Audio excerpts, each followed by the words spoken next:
Welcome to the AWA Market Minute, breaking down current economic, financial, and political events that impact today's retirees. Our investment committee performs hours of research and analysis every month so that we can share simple summaries with our clients in 30 minutes or less. Featuring investment advisors Jaron Monk, Mason Page, Chief Investment Officer Scott Hoxer, and your host, founder and CEO Paul Coles. Well, welcome everybody to this month's edition of the AWA Market Minute. As always, we appreciate the opportunity to be together with our clients. It's a great time for us to talk through, investing and retirement and how these things are impacted by today's current events and how we can kind of download that information to you guys in a abbreviated form. This week's fun because it's Thanksgiving, and so we know that everybody's got family on the mind, and this has always been a fun time of year for us and our families as well. But we still felt like with all the holidays creeping around the corner, we just wanted to spend one last minute with our clients explaining where we're at today. And we've got a kind of a fun treat that we're excited to walk you guys through. I want to start out with a conversation. There's always a lot of emotion that comes into investing, and a lot of emotion that go ahead and share that. Go ahead. Thanks, Andrew. A lot of emotion that kind of comes into investing. And we saw a slide recently that talked about the psychology of investors. And the psychology meaning like how we feel about things, right? And how we interpret things, how we analyze things. And this isn't always having to do with the analysis of the market. It's our own internalization of what we're feeling about the market. And I think it's an appropriate science to just spend a minute on and talk through, because it's very relevant to our clients. It's very relevant to all of us in retirement, and how to make sure we're handling things appropriately. The first phase that everyone enters into when they start a retirement plan, an investment plan, is hope, right? Everyone wants to hope that their portfolio is going to do well in the market. Everyone wants to hope that the retirement is going to be successful and happy, and their money is going to be able to last with them the rest of their retirement years. And as the market cycle kind of moves through its normal cycle, that hope often moves into excitement. And everyone kind of takes a different position when they get to this place of excitement where they say, gosh, everyone really should be invested at all times. We start hearing this kind of messaging and tone from our clients as the market kind of moves into places of security and comfort and growth. People kind of, they'll take these risk assessments and they'll come back and they'll have over-tested and they'll say, no, I'd take on more risk if it meant I'd get more reward. And they have this excitement, and that excitement, as the market cycle continues to progress and cycle, will inevitably head towards greed. And greed will hear this tone occasionally kind of come out, and it's, gosh, I really only outperformed my benchmark by 2 percentage points this year. I feel like we can do better than that. I've got goals for doubling my money every 4 years. They really overestimate their risk tolerance in these stages of the market, and people really get kind of a sense that maybe the recency bias says the market will always be positive, and therefore I should always take a very aggressive position against that market. And inevitably, as the market cycle reaches its highest point, we see often a state of hubris, where the psychology of investing is hubris, where they say, I need to be more aggressive. I am a genius. There's nothing I can do wrong. No matter what I own, I'll win. And obviously there's a disconnect to the full, cycle of the market at this point, because a lot of people get very enthused in this state. And you start to see people like going into things like NFTs and exotic investments, and there's a disconnection between risk and reward, and absolutely, that mechanism gets broken. Yeah, anytime people come and they say, I want to buy this digital image of a monkey riding a bicycle eating a banana for $20,000, there's a disconnect between risk and reward. That's your sign. Yeah. That's your sign. That's your sign that you've reached a point of hubris in the market. And we get a lot of questions on these, NFTs or cryptos and things that people are like, let's get really speculative on things, and that's dangerous, right? And then we move into inevitably a market correction, and as that happens, there's a state of anxiety that people feel, right? And that anxiety is, I don't like this, but because the recency bias of the market cycle being so positive, they'll often kind of temper their anxiety with, but this will be short-lived. I don't expect this to be much. But they'll have that initial shock factor. And as the market cycle gets long in the tooth, ultimately they settle into a state of panic. And this is where, people really have to have a strong game plan and conviction behind their game plan, because those who are weak in their convictions with their game plan begin the process of saying, now we need to sell everything. Now we need to really make kind of irrational decisions to just dump everything, get me out, do it now. Those who kind of get through that ultimately settle at a place of what we call total capitulation. And this is where it's like, I throw my hands up in the air, I give up, the economy's in the toilet, the market's in the tank, there's just nothing left for me, my retirement is all but gone.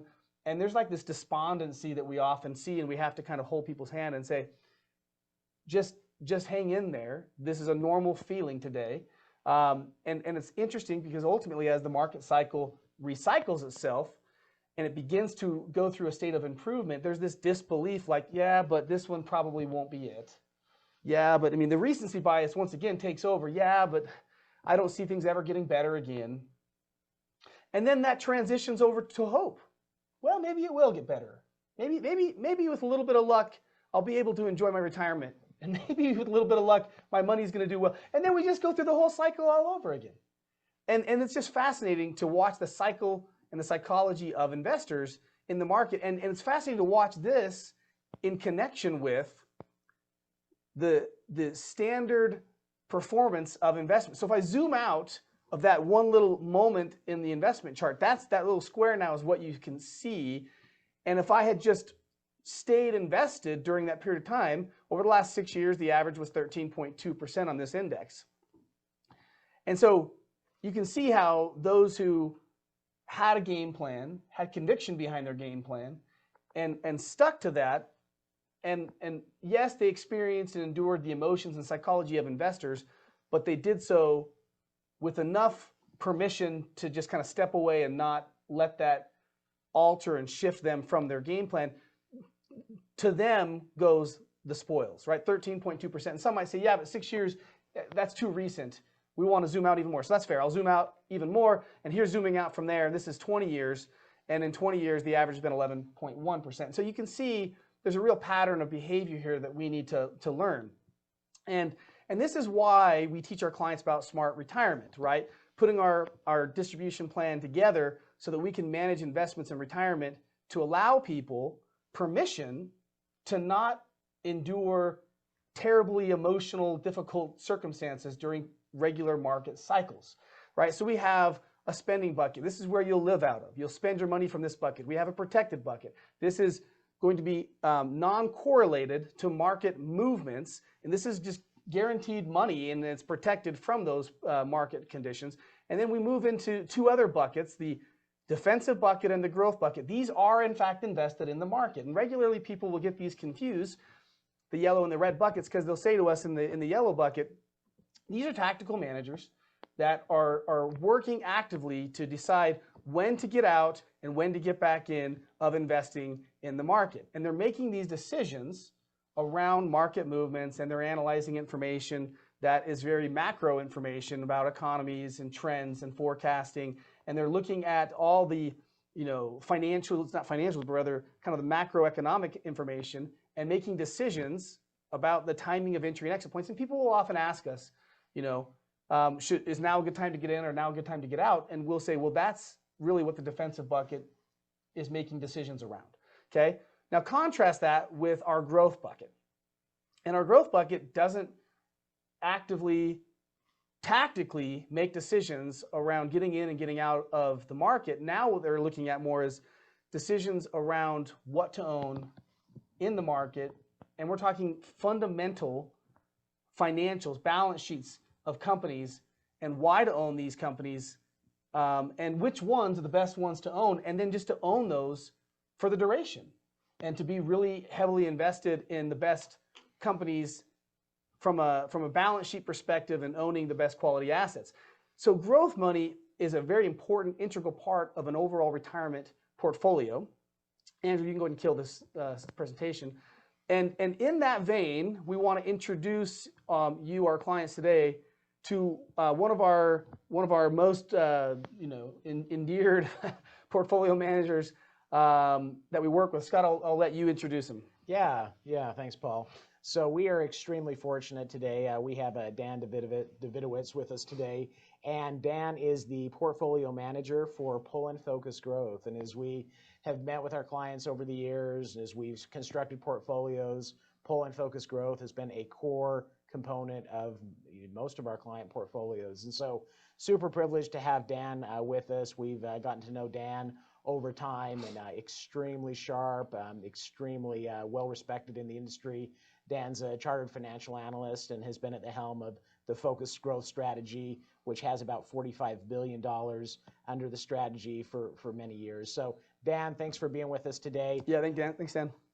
We thought we could start off today, Dan, with just a quick introduction to the strategy, just a kind of Cliff Notes version of what the strategy is, what your methodology is, and just a condensed version of what you guys do. Absolutely. Great to be with you all today, and thank you for letting me come and join this conversation. Yeah, for most of you probably are at least a little bit familiar with Poland Capital or have some investment with Poland Capital. For that, we're very appreciative. Poland Capital, in our particular strategy, the Focused Growth Strategy, is a pretty simple and straightforward approach to investing.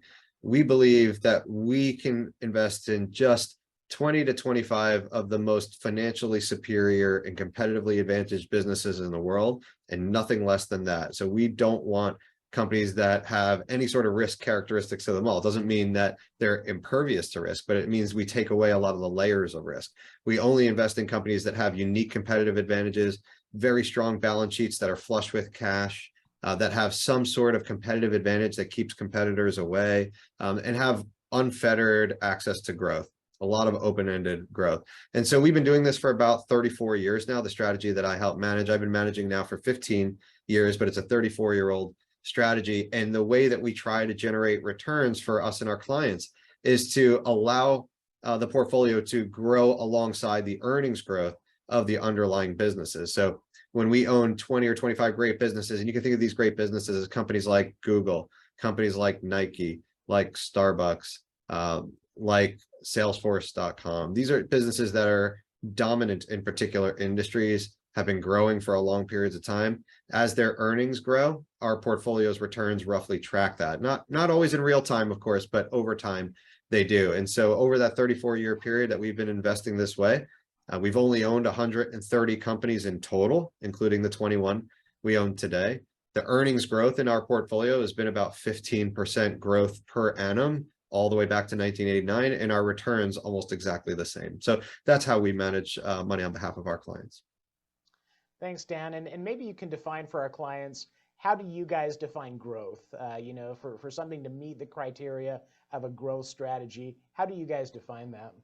Yeah, it's a great question, Scott. And I think I want to define both growth and quality, because those are things that are very, very important to us. And so growth means organic growth in revenue and earnings. And for us, a growth company can be growing revenue 5% per year or 35% per year. There's a wide range, but as long as they're consistent growth businesses, something unique and special that allows a company to grow, we can have any growth rate in that range, better than the average company. The average company in the United States grows revenue 2-3%, earnings 6 or 7%. Our average company grows revenue about 10% and earnings 15 to 20%, so much faster growth. But there's slower growth companies and faster growth companies in our portfolio, but they all have the ability to grow consistently. And then quality is very important to us too. And you'll hear most investors say they invest in quality companies, but obviously we can't all be true. It can't be accurate. When we say quality, we define quality. Quality to us means a cash-rich balance sheet, very little, hopefully zero debt. It means excess free cash flow every single year. It means returns on capital north of 20%. It means stable to increasing profit margins. And it means organic revenue growth and earnings growth, like I said, that are better than the average company. So those are 5 very particular criteria that really only the best companies in the world can meet. So as we take those criteria and you guys kind of sift through all the potential stocks that you guys might look at for the purposes of selecting one in the portfolio. Maybe let's drill into one or two of those and talk specific, if that's okay. And maybe share with us a case for some of these positions like Netflix, and what kind of was the criteria for Netflix being selected, and why do you still have conviction there? Yeah, great. That's a great way to go. So Netflix is a company that dominates a particular niche, and that niche is the streaming media place. They do not dominate TV watching, right? That's a highly fragmented industry. In fact, streaming has only just gotten to 50% of total TV time watched, and Netflix only has about 8% share of total time watched. So there's a fragmented market, but it's a large market, and it's moving much more toward streaming, much more toward the scaled players in streaming like Netflix and Disney in particular.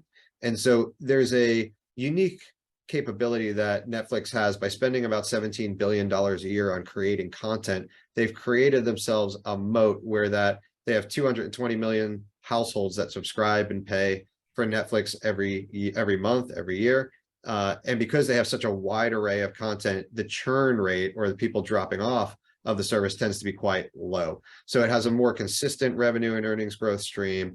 The margins have been really expanding. Their balance sheet has gotten much stronger over the years as their cash flow has now started to be produced, whereas before they had to borrow money to create their content.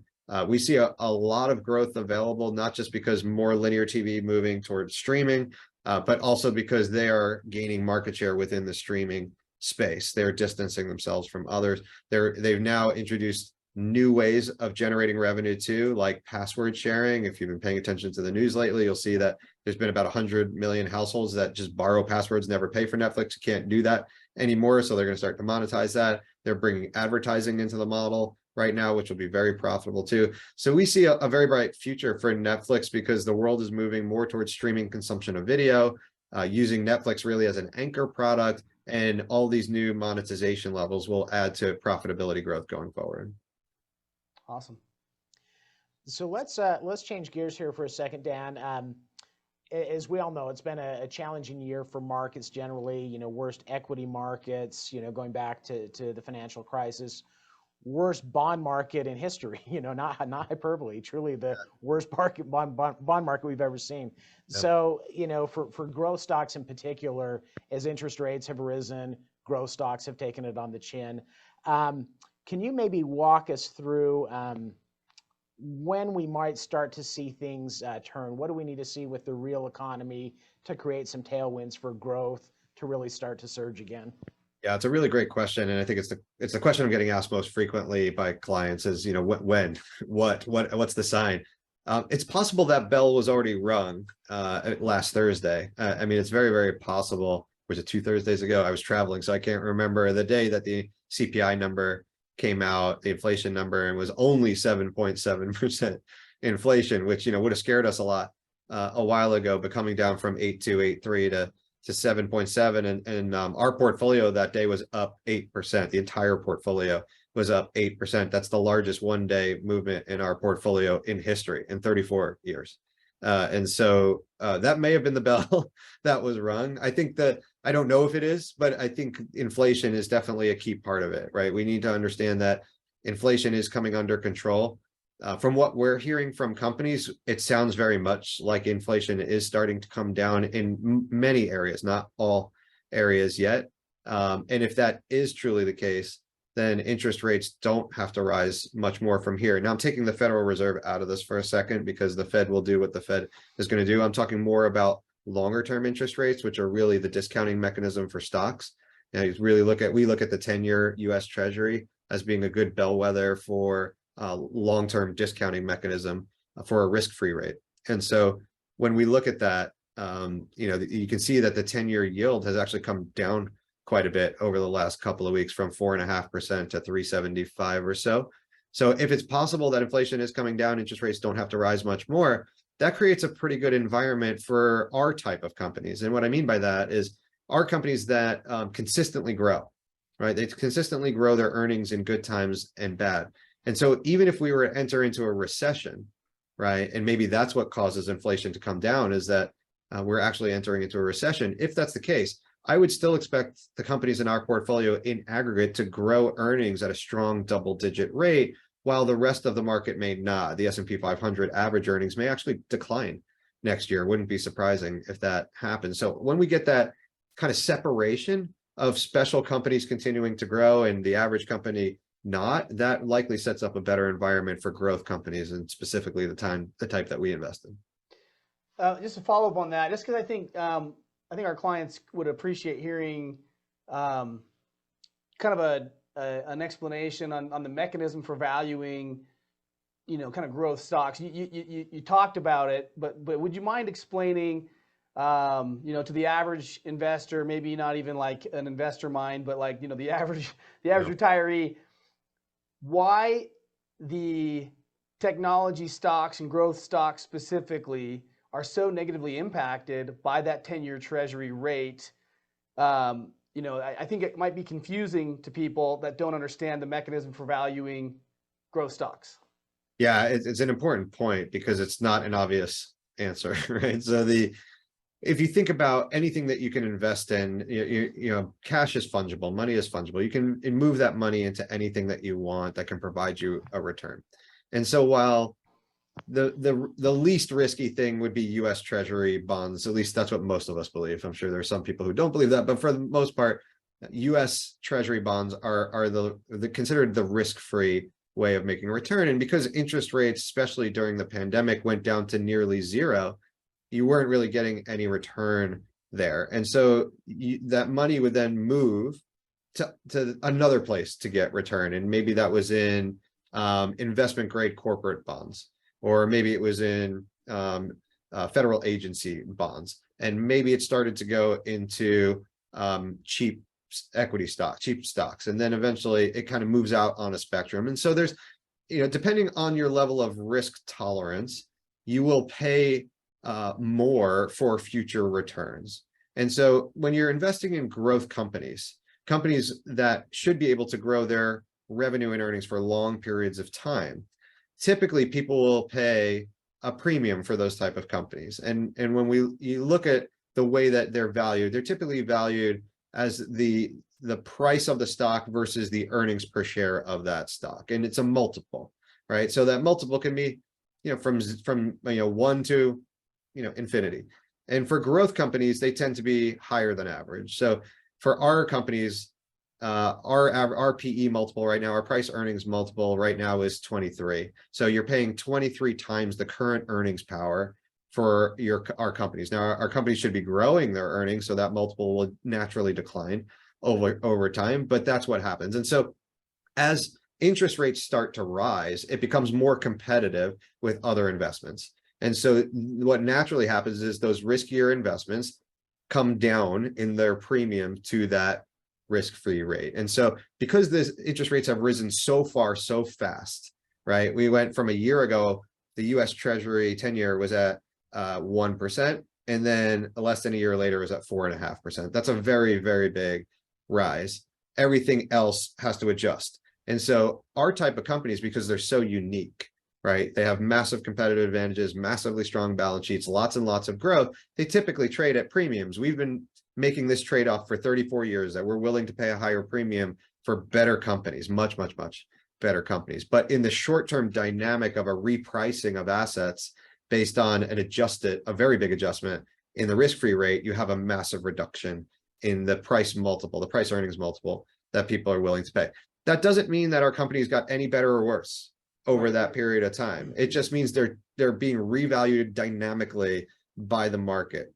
Now, I love the chart that you guys showed on the behavioral aspect of what investors think, because we're definitely going through that at the moment. We're starting to see definitely anxiety, a little bit of panic and despair, and eventually we'll get to capitulation. Not sure if we're there yet. Maybe we're getting close. I don't know.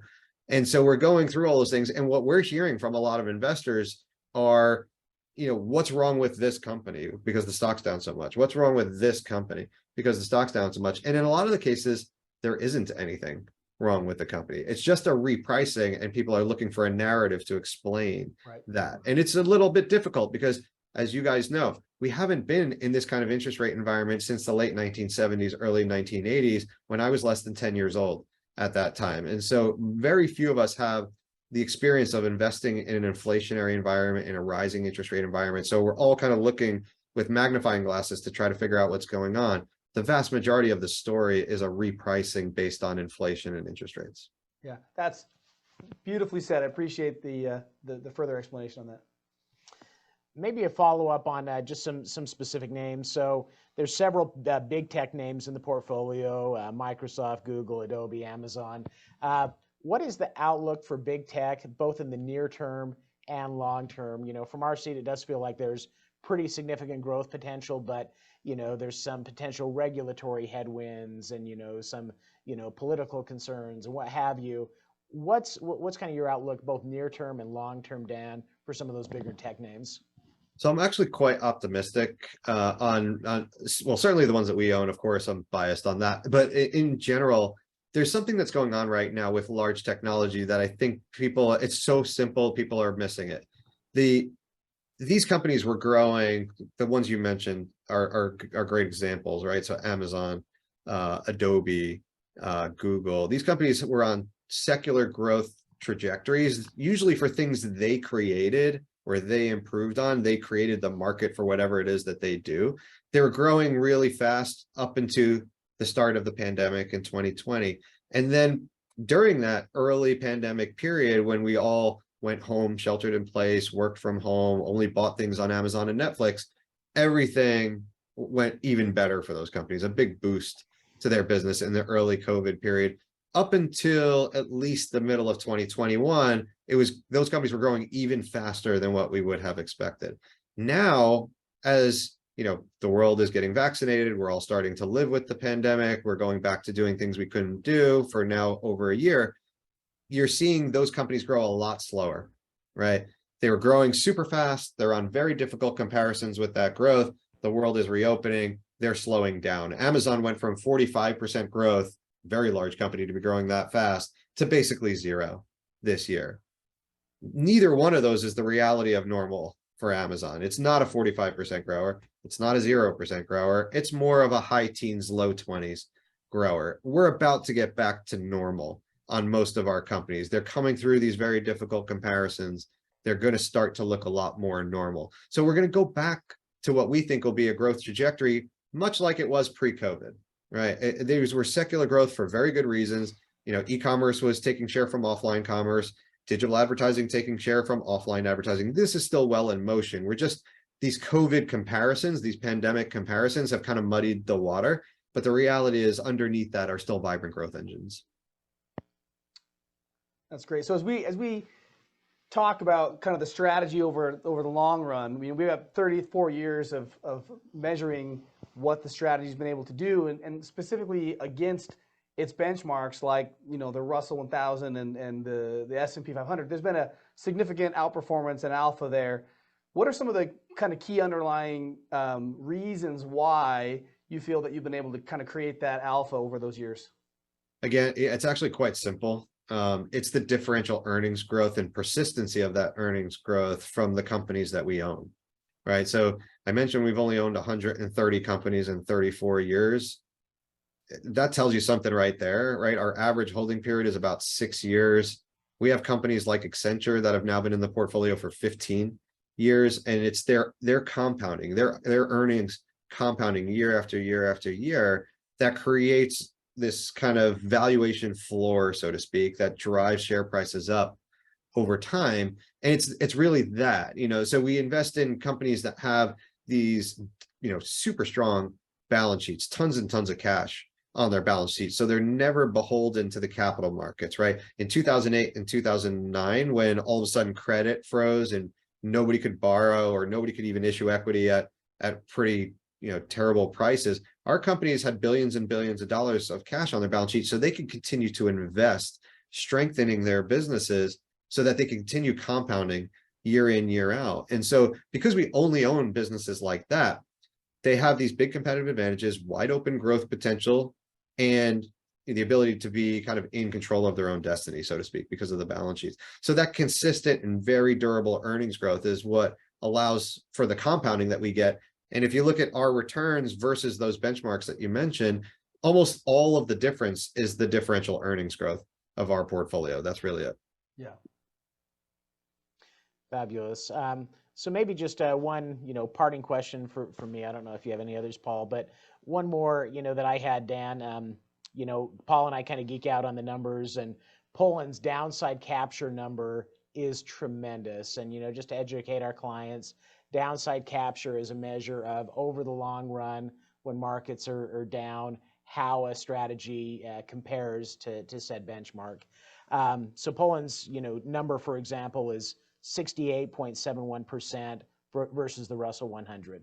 That's a staggering number. And maybe speak to two things really quick, Dan. So one, what's driven that over the years, and that there has been a disconnect with that mechanism with this year in particular. So maybe you can hit on both of those.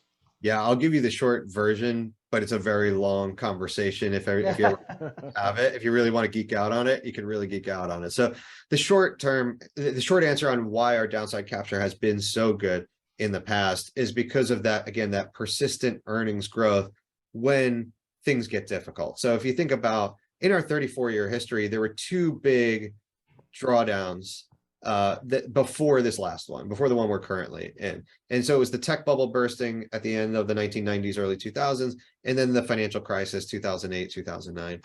In both of those, we were able to protect a lot of capital. That's 68, 69% downside capture, really was from those two big drawdowns protecting a lot of capital. Now, remember, during those periods, you had in 2008, 2009, you had a recession. It was a small recession, and it was mostly a revaluation of fast growing companies, right? And really unprofitable, tech bubble companies. We didn't own that. Even though we're growth investors, we didn't own companies that don't have real margins and free cash flow and earnings. So we had more durable growth companies that really shined through during that decline.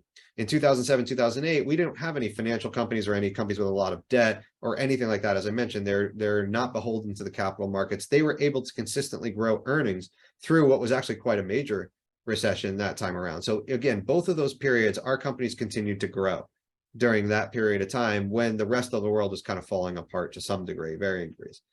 This time around, this is not a typical recession. This is not even a financial crisis.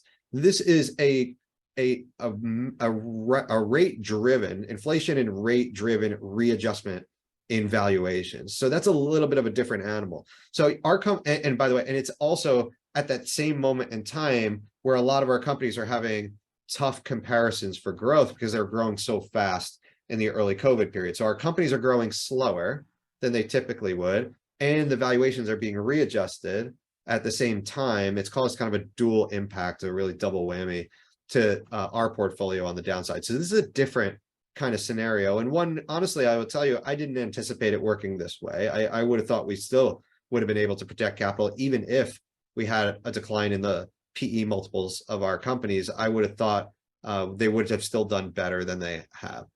The reality is we've had a massive adjustment in valuations. So it's a bit different than the history. We've never promised, and we will never promise, that we will be able to outperform in all down markets because they're all different. But we do believe that we own much higher quality businesses, consistent growth businesses, and even when they're adjusted lower, it doesn't change the fundamental outlook. And so we've been re-examining all of our companies, all of our investments, and all of our potential investments. And what we've done is shrunk down the number of holdings this year. We started with 24, we're down to 21, and we've been reallocating from some of our companies that have held up better, mostly healthcare-oriented businesses, and adding to some of the technology-oriented businesses where we see really exciting prices because they've come down so much. But the growth, the competitive advantages, all of the things that we examine about a business are just as good as they were before, maybe even better. In some cases, we've been allocating more dollars there. So concentrating more in our highest conviction investments. And that's probably a great place to just kind of have a parting summary thought here. And that is, now more than ever, having that conviction to a game plan matters. And not being swayed by the fact that, the circumstances are going to look different with every one of these economic cycles. You know, what's driving today's price changes is not what was driving the 2008 crisis. They're not even comparable. I mean, the two scenarios had a completely different set of variables that were happening. So it's important to say, you know, we don't bend to the circumstances, but we acknowledge a good, strong game plan and have conviction to that, which is what Poland has done for 34 years.